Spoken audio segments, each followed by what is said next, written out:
Hello everyone, myself doctor Abha Bhalla और मैं भिलाई में प्रैक्टिस करती हूँ पिछले 14 साल से। और फ्रेंड्स, आज का जो ये वीडियो है आप लोगों के लिए वॉट्स के लिए डेडिकेटेड है। अब जब वॉट्स की बात आती है, वॉट मतलब मस्से, है ना, मस्से की बात आती है तो आम जनता भी जानती है कि एक होम्योपैथिक मेडिसिन है जिसको अगर ले लिया जाए तो वॉट्स ठीक हो जाते हैं, मस्से अपने आप झड़ जाया करते हैं, उसमें सर्जरी कराने की ज़रूरत नहीं पड़ती, है ना, सभी जानते हैं। लेकिन कुछ पेशेंट्स ऐसे भी आते हैं हमारे पास जो कि खुद बोलते हैं कि हमने थूजा खाया था लेकिन हमारे मस्से नहीं झड़े, है ना। तो मेडिसिन का नाम तो सभी को पता है, thuja ऑक्सीडेंटालिस।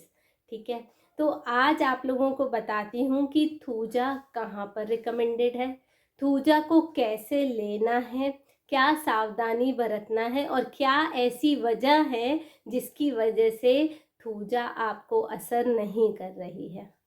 First of all, thuja उन्हीं पेशेंट्स को देते हैं हम लोग जो कि सोरिक साइकोटिक मियाज्म को बिलोंग करते हैं। ये काफ़ी टेक्निकल सी बात हो गई हमारी फील्ड के लिए, आप लोगों के लिए ये नई बात है, लेकिन ऐसे पेशेंट्स को देते हैं जिनकी बॉडी में अक्सर मस्से निकला करते हैं या जिनको ओवर ग्रोथ होने की टेंडेंसी हो, जिनकी फैमिली में ओवर ग्रोथ होने की टेंडेंसी हो, है ना। तो इस टाइप के पेशेंट्स को अक्सर मस्से निकला करते हैं।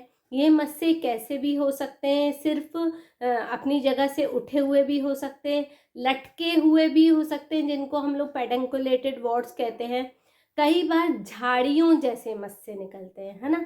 कई बार कांटेदार हॉर्नी मस्से रहते हैं, थॉर्नी वॉट्स उनको बोला जाता है, वैसे भी। और जो कई बार फूल के समान नज़र आता है, आपको देखने से लगेगा वाह कितनी ब्यूटीफुल क्रिएचर हो गई है ये, है ना, कॉलीफ्लावर लाइक वॉट हम लोग बोलते हैं उसको।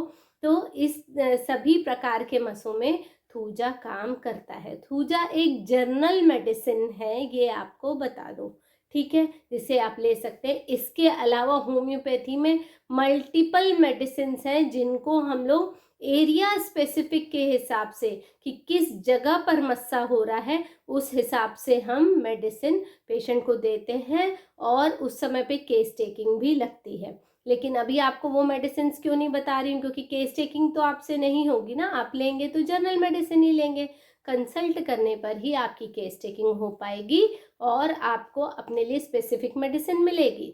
ठीक है, तो थूजा कई बार पेशेंट्स लेते हैं तो उनको असर क्यों नहीं होता, अब इस बात पे आते हैं।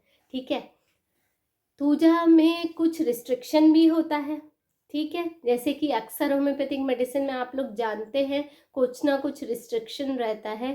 थूजा जब भी आप खाएं तो कच्चा प्याज बिल्कुल भी ना खाएं, ठीक है, रिस्ट्रिक्टेड है। और कुछ सब्जियां ऐसी बनती हैं या अक्सर जो चाइनीज प्रिपरेशन होता है ना, उसमें क्या करते हैं, प्याज को हल्का सा भूना जाता है, लेकिन जब हम इंडियन खाना बनाते हैं ना हम लोग, तो प्याज को अच्छे से भूनते हैं। इंडियन ग्रेवीज जो बनती है, प्याज को लाल कर दिया जाता है, तब उसको यूज करते हैं। तो वो वाला प्याज आप यूज कर सकते हो, लेकिन जो प्याज हल्का सा सॉर्ट होता है, उसका कच्चापन, उसका क्रंचीनेस रह जाता है, वैसे वाला प्याज भी आपको इनटेक नहीं करना है। मतलब जितने भी चाइनीज प्रिपरेशंस में यूज होते हैं प्याज, वो सब आपको नहीं खाना है, ठीक है। अगर आप कच्चा प्याज खाओगे तो थूजा आपको इफेक्ट नहीं करेगी। अब नेक्स्ट आती बात, थूजा कब लेना, कब ज़्यादा इफेक्टिव है। थूजा अगर आप ले रहे हैं तो आप रात को सोते समय लीजिए, है ना, सुबह में थूजा को मत लीजिए। थूजा अच्छा काम रात के समय करती, when you are at rest, ठीक है। अब बात आती है क्या पोटेंसी में यूज़ करना है।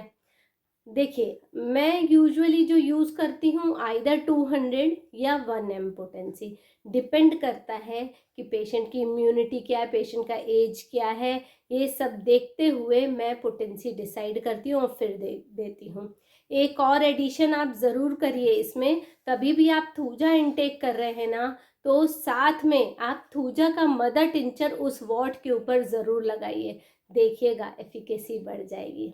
तो आज का वीडियो मुझे लगता है आपको वर्ड्स में जो आप थूजा अक्सर लोग यूज़ कर लिया करते हैं उस पर काफ़ी क्लैरिटी मिली होगी। और अगर क्लैरिटी मिली हो, आपके किसी काम आया हो, तो प्लीज़ लाइक ज़रूर कर दीजिए। लोगों के साथ शेयर कर देंगे तो किसी ना किसी की हेल्प हो जाएगी, है ना। मेरे चैनल को सब्सक्राइब ज़रूर कीजिए ताकि मैं ऐसे ही वीडियोस आप लोगों के लिए लेकर आती रहूं। जल्दी मिलेंगे एक नए वीडियो में, तब तक स्टे हेल्दी, स्टे फिट।